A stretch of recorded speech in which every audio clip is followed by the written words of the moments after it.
Welcome to Black Femme Fashion News. I'm your host, Shanice. In today's news, we have the Fenty Bowl, we have LV and Pharrell, we have New York Fashion Week, and Brandii Stuart talks about how to become a stylist. Starting off with the Fenty Bowl, the pre-show, we had Sheryl Ralph singing the Black National Anthem, Lift Every Voice and Sing, in Custom Harbison Studio by Charles Harbison. It's a red look with a jumpsuit, a belted train, and gloves. I love Harbison Studios. It was styled by Ivy Coco Maurice, who is Sheryl Ralph's daughter and stylist. Moving right along, it's the Fenty Bowl, right? The 2023 Super Bowl, the Fenty Bowl. Rihanna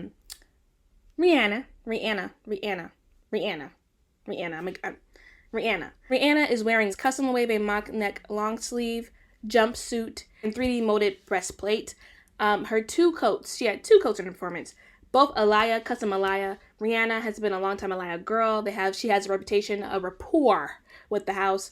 The short coat and the long coat is what everyone's talking about because the long coat is in tribute to Andre Leon Talley. In the last news report, we actually looked at the source of inspo because, like I said in the last news report, ALT has been photographed in it 1,000,001 times, and it was on auction at Christie's for ALT's estate auction. And this is a beautiful tribute. Sticking with Rihanna, Rihanna is on the March cover of British Vogue. Rihanna is on the cover with ASAP and her baby boy, who she still hasn't told us the name of.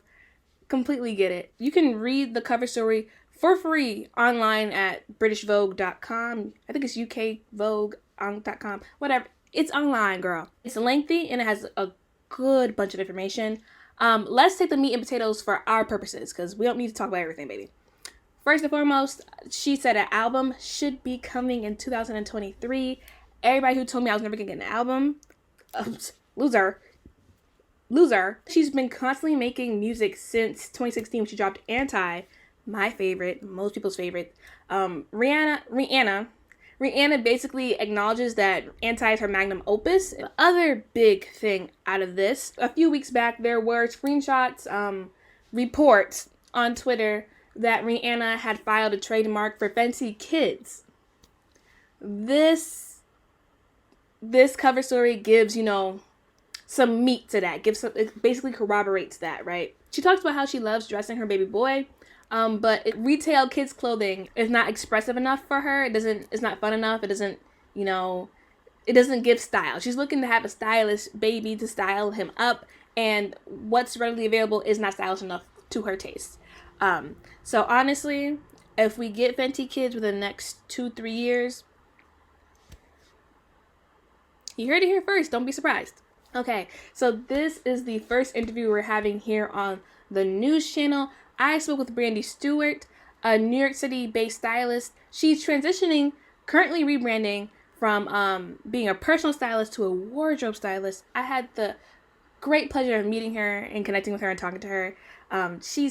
I love Brandii. If you want to see more and have it be its own video here on the YouTube channel, let me know down in the comments. So here we go. My original goal was to become a therapist, but during the pandemic, I definitely, everybody, we had time to kind of sit down and reflect and think about kind of what we really wanted to do in our life. And to be honest, therapy just wasn't really clicking for me as much as it used to be. I think Black women that come from underserved communities, creativity is not something that's expressed to us or given to us. I never even understood that fashion was a job, because how I was raised was you become a teacher, a social worker, a police officer. Black women, unfortunately, are typically stuck in service fields. So I didn't even understand that fashion was opportunity for me until my girlfriend told me, who was honestly not Black. You know what I mean? So it was her putting that into perspective for me. That could be an opportunity. And then once she told me, I'm like, okay, you're onto something. People think about styling, they just think about the craft, but stylists are business owners, and it's a whole business. You have to operate your business. This is in 2020. So TikTok wasn't really as popular. And I was like, I'm just going to start talking about what I believe in, because I have a very nuanced perspective when it comes to personal style, and I infuse it with psychology. And, I started talking about style, and to be honest, the emails started rolling in and people were asking me to style them. Of course, I was scared because I've never done it before. So I was like, let me just try. And I styled her and it went really well. And then I put it on TikTok. It blew up. It went viral. I was the only stylist doing that at that time, really showing my work and showing my process. And then the rest is history. And like styling is such a gritty fucking job. I'm sorry, I cursed. There is nothing easy about styling, child. You're gonna be in the heat, you're gonna be in the snow, picking things up, dropping things off. Like I done busted my feet before. Like it's crazy. Like it's definitely a very gritty job, and people do deserve their flowers because it's not as simple. Like that dress you see on your favorite celebrity, you don't know the hell that person went through to lug that fucking gown all the way down to have this person try it on. And you better hope the client likes it, because if they don't, then you're back to square one. People have auras, essence, and energy. We have all three.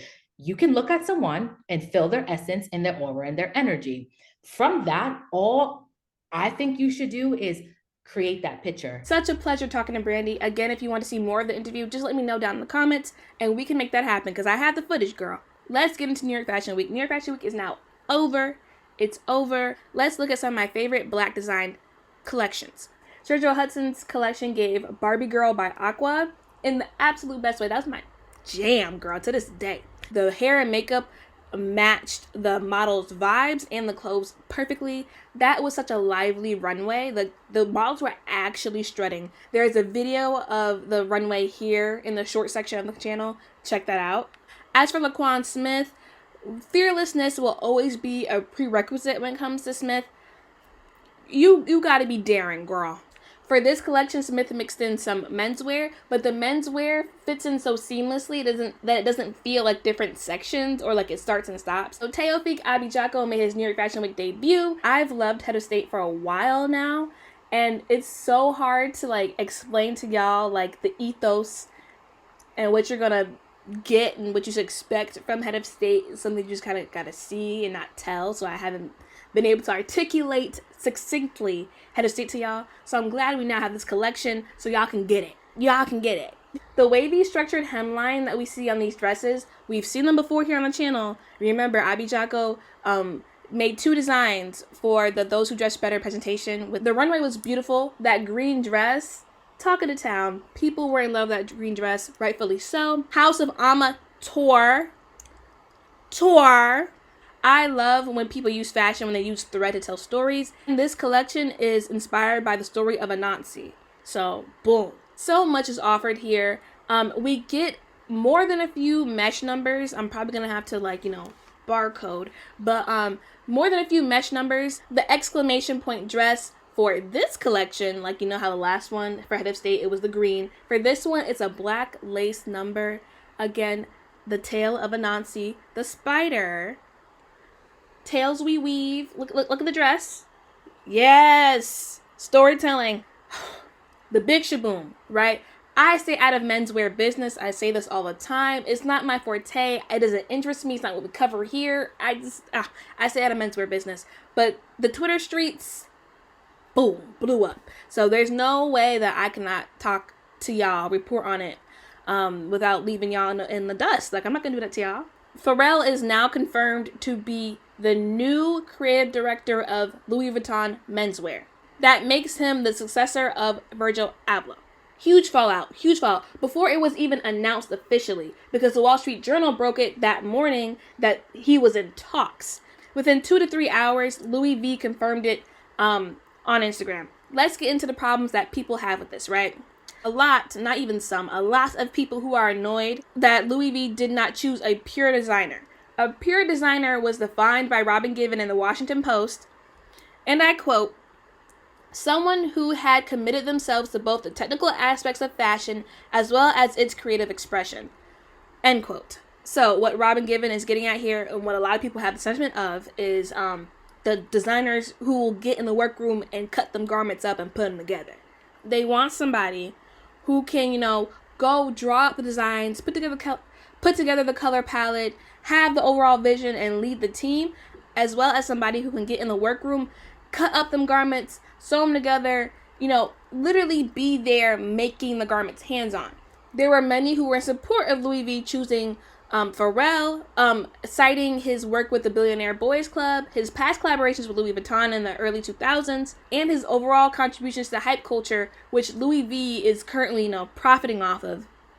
Many were pissed that British Jamaican menswear designer Martine Rose was not chosen for the job. Out of all this, the discussions around the cult of celebrity infiltrating fashion and warping it into less of a creative outlet and more into, well, even further more into, because there's the business side of fashion, but kind of taking away the grandiose lush of creating an expression and putting the fashion industry even further into the marketing game and just hyper consumerism.